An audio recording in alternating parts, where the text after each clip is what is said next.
If you need anything, call me tonight."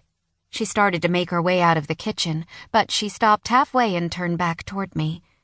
"Are you going to need me tomorrow?" I let out a long breath that I had no idea I was even holding in. "I don't know anything. I'll call you." "Okay." She hurried over and threw her arms around me, but I couldn't feel a thing. I was numb.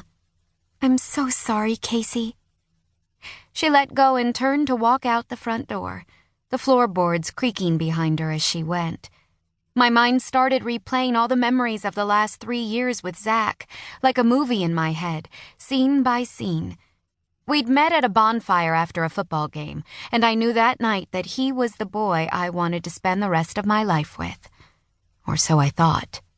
We'd had a whirlwind high school romance, full of steamy makeout sessions in his truck, sneaking out for late-night walks, and lots of skinny dipping in the lake. We'd dated for a little over a year before we found out we were pregnant. Then, when I was 8 weeks along, we got the shock of our lives. Twins. I'd almost fallen off the table when the ultrasound technician beamed at me and said, "I hope you're ready for 2. "2 what?" Zach said. I didn't say anything. I knew. My wide eyes stared at the 2 little flashing lights on the screen, and I needed no further explanation. The next few minutes were a blur, as the tech explained to Zach what was happening. I was too busy falling madly in love with the little beans, currently occupying about as much space as 2 gummy bears in my belly. I wasn't prepared for 1 baby at 18 years old, let alone 2. But I vowed that moment that for the rest of my life, they would be the most important things in it. I figured Zach would eventually share my excitement and feel the same way. Wrong. My first hint should have been halfway through my pregnancy, when we received the news that we were going to be blessed with 2 girls. Immediately, I started picturing 2 little girls in matching pink outfits, with bows in their hair, asking me to paint their nails when they were old enough. And how lucky were they going to be to have each other, built-in best friends. I was elated. Zach? Not so much. Seriously? Shit. If I have to go through this, I was at least hoping for boys. Fuck. He mumbled on the way home while I sat in the passenger seat, rubbing my protruding belly with a smile on my face. I just knew that as soon as he held them, he would feel the way I was feeling. They were born 18 weeks later, weighing in at just 5 pounds each, and absolutely perfect. Zach was as supportive as I expected him to be during delivery. At least, in the moments he wasn't busy texting on his cell phone. My picture-perfect fairy tale was quickly shattered.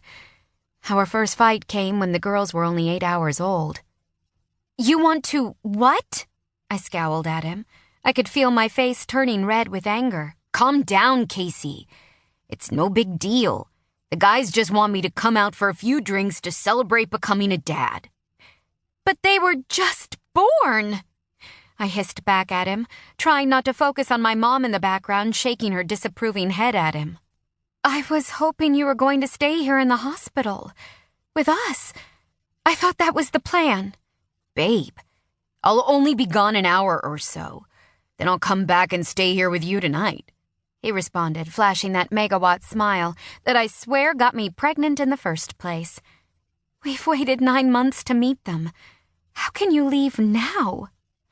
I looked down at the 2 little pink bundles sleeping peacefully, one in each arm.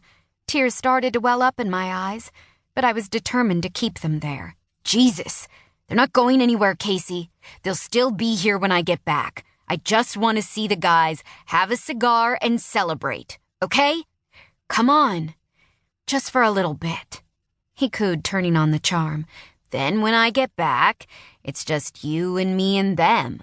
We can sit and talk about how awesome our future is going to be together." He knew just how to get to me. "Fine.